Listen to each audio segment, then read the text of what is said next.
हमारे समाज में कुछ ऐसे भी शक्तिशाली लोग रह चुके हैं जिनकी कहानियां और किस्से आज भी जीवित हैं, लेकिन कुछ शूरवीर ऐसे भी हुए जिनका इतिहास या तो दफन कर दिया गया या फिर उन्हें समाज के साथ साझा ही नहीं किया गया। आज हम ऐसे ही एक शख्स के बारे में जानेंगे जो पूरे पश्चिमी राजस्थान का गब्बर सिंह कहलाता था। डाकू, डकैत, लुटेरे, इस तरीके के नाम सुनते ही हमारे विचारों में चंबल और बीहड़ के खूंखार डाकू आते हैं, लेकिन हम आज जिस डाकू की बात करेंगे वो एक ऐसा इंसान था जो बलशाली होने के साथ साथ अपने क्षेत्र का प्रसिद्ध संगीतकार भी था और उसके नाम दुनिया की दूसरी सबसे लंबी मूंछों का रिकॉर्ड भी गिनीज बुक ऑफ वर्ल्ड में भी दर्ज है। एक ऐसा डाकू जिसने दया भाव के चलते सारे गलत रास्ते त्याग सच्चाई और नेकी का मार्ग चुन लिया था। उस शख्स का नाम था करनाराम भील जैसलमेर, जो पूरे जैसलमेर में करना भील के नाम से मशहूर था। तो आइए जानते हैं भील करना के बारे में, जिसके संगीत का जादू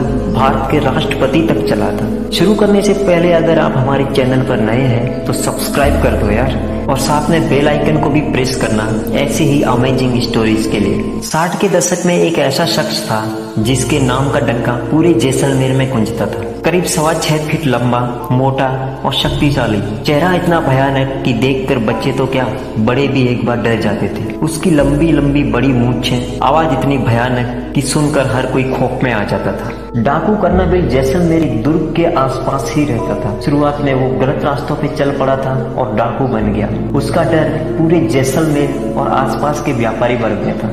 सभी व्यापारी और अमीर लोग इस बात से डरते थे कि कहीं उनका सामना करना भील से ना हो जाए। भील करना इतना बलवान था कि उसकी ताकत का अंदाजा इस बात से भी लगाया जा सकता है कि जब वो व्यापारियों के साथ लूट की वारदात को अंजाम देता था तो अकेला जाता और ऊंट समेत ऊंट सवार को उठाकर पटक देता था। सामने कितने लोग हैं उससे करना को कोई फर्क नहीं पड़ता था। वो सभी से निपट लूट पाट कर आराम से रेगिस्तान में छुप जाता था। व्यापारी वर्ग के अलावा करना ने पुलिस की नाक में भी दम कर रखा था। धीरे धीरे वक्त बीतता गया और अचानक उसका हृदय परिवर्तन हो गया। अब करना भील गलत रास्ते छोड़ संगीत की दुनिया में चला गया था और वहीं जैसलमेर का एक लोकल यंत्र जिसका नाम नड़ है, जिसकी धुन बांसुरी जैसी होती है, उसे बजाने का शौक करना को लग गया। लेकिन करना एक मुजरिम था और उस पे लूट डकैती के बहुत सारे केस दर्ज थे, इसलिए उसने जाकर सरेंडर कर दिया। सरेंडर करने के बाद करना ज्यादा दिन तक जेल में भी नहीं रहा, क्योंकि उसने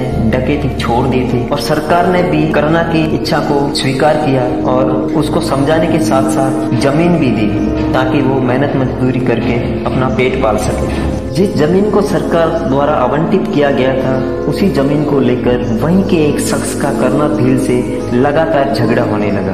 उस शख्स का नाम था इलियास। इलियास द्वारा करना भील को काफी सालों तक जमीनी विवाद को लेकर प्रताड़ित किया गया। इस बारे में करना ने पुलिस में रिपोर्ट भी दी, लेकिन इस मसले का कोई हल नहीं हुआ, क्योंकि जहाँ पे ये जमीन सरकार ने करना को आवंटित की थी वहाँ पे बहुत संख्या में मुसलमान लोग रहा करते थे। आखिरकार करीब 70 के दशक में बहुत विवादों से परेशान और कहीं से कोई कार्रवाई नहीं होने के कारण करना के अंदर का डाकू एक बार फिर से जाग उठा और उसने इलियास को उसी के परिवार के सामने गोली मार के मौत के घाट उतार दिया। बाद में करना पकड़ा गया और उसे उम्र कैद की सजा हो गई। जब करना को कोर्ट में जज के सामने पेश किया गया तो करना ने बताया कि मुझे इलियास द्वारा बहुत प्रताड़ित किया गया था और मैंने पुलिस में भी रिपोर्ट दी, समाज के लोगों को भी बताया, लेकिन किसी ने कोई सहायता नहीं दी, इसलिए मैंने गुस्से में आके उसको मार दिया।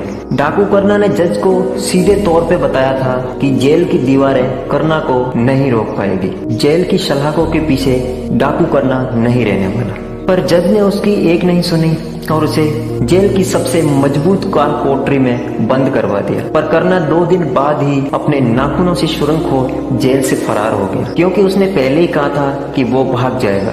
और पुलिस को वापस उसे ढूंढने के लिए भी ज्यादा मेहनत नहीं करनी पड़ी, क्योंकि करना वही किले में पर्यटक स्थल पर नड़ बजाता हुआ पाया गया और उसे वहीं से वापस जेल ले जाया गया।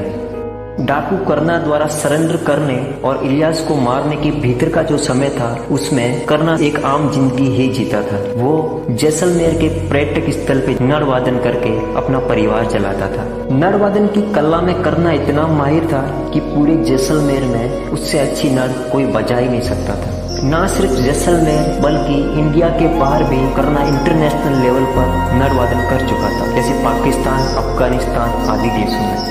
वो एक तरीके से एक प्रसिद्ध नर वादक भी बन गया था, क्योंकि जैसलमेर एक पर्यटक स्थल है, इसलिए कोई वीआईपी जैसलमेर घूमने के लिए आते थे।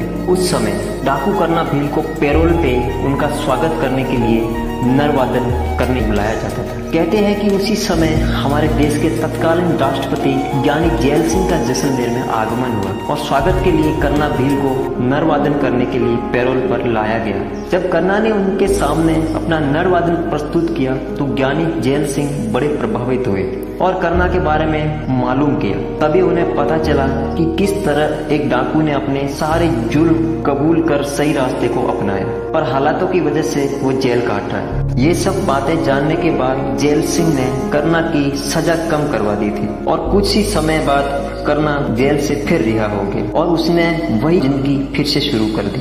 नरवादन और मूंछ प्रदर्शन से करना ने फिर से अपनी आम जिंदगी शुरू कर दी थी, क्योंकि करना की मूंछों की लंबाई भी 8 फीट से अधिक थी। इस दौरान अफगानिस्तान से आई एक लाली नाम की पर्यटक से करना का प्रेम प्रसंग भी रहा। ये भी कहा जाता है कि लाली को करना की नरवादन बहुत अच्छे लगते थे, लेकिन कहते हैं ना कि द्वंद्व और बदले की आग इंसान को कभी सोने नहीं देती, और ऐसी ही भावना मन में लिए एक शख्स को इंतजार था मौके का, और वो शख्स था इलियास का बेटा कायम खान, क्योंकि करना ने उसी के सामने इलियास को मौत के घाट उतारा था। बताया जाता है कि कायम ने उसी समय एक कसम खाई थी कि करना भील का सर काट किसी पीर फकीर की मजार पे चढ़ाएगा। आखिर वो दिन आ ही गया।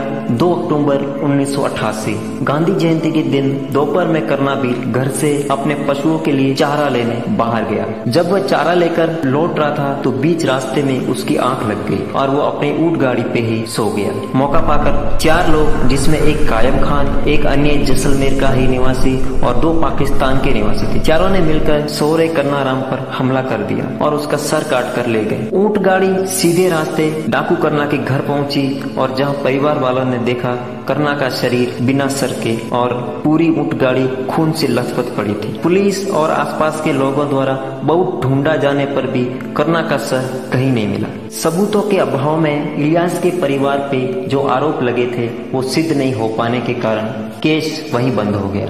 बताते हैं कि करना का सर पाकिस्तान स्थित किसी पीर की मजार पर चढ़ा रखा है, जिसे आज तक भारत नहीं लाया जा सका। डाकू करना का पार्थिव शरीर आज भी उसी के खेत में दफन है, जिसका आज तक अंतिम संस्कार नहीं किया गया है। वीडियो अच्छी लगी हो तो लाइक करना, अपने दोस्तों को भी शेयर करना और कमेंट में बता सकते हो कि करना भील की सबसे अच्छी बात क्या थी। Thanks for watching.